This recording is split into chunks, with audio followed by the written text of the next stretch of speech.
Welcome to week 2 of the 4 points. This is Electro. We are chill, and this is how we roll.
Point 2 of the 4 points says, I have sinned.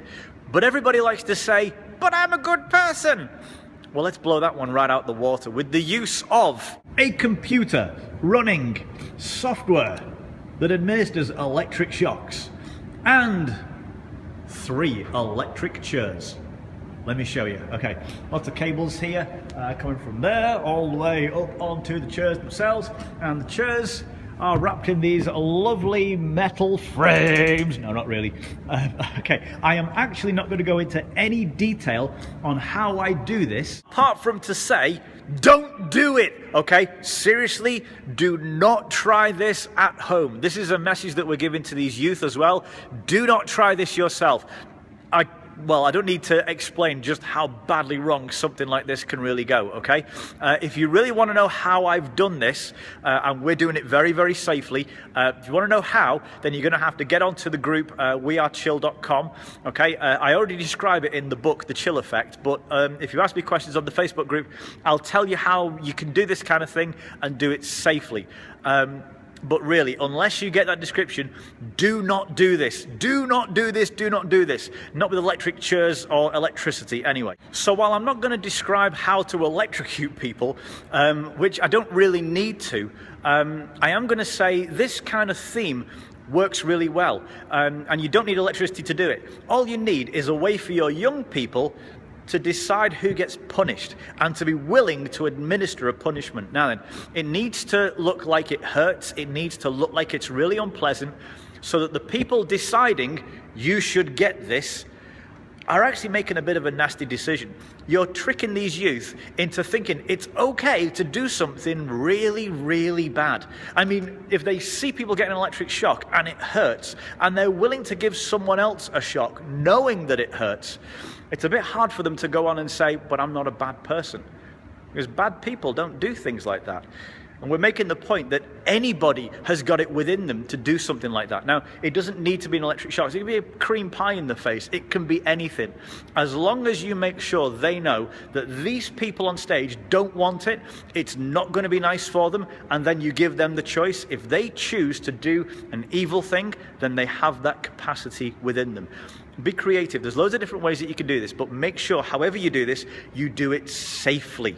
Make sure you risk assess however you're going to do this, so that there is absolutely zero chance of any damage or any harm, okay? You really don't want to be injuring people with this, but the idea is to make your audience see that yes, although they might think they're a good person, they're capable of doing something really, really bad.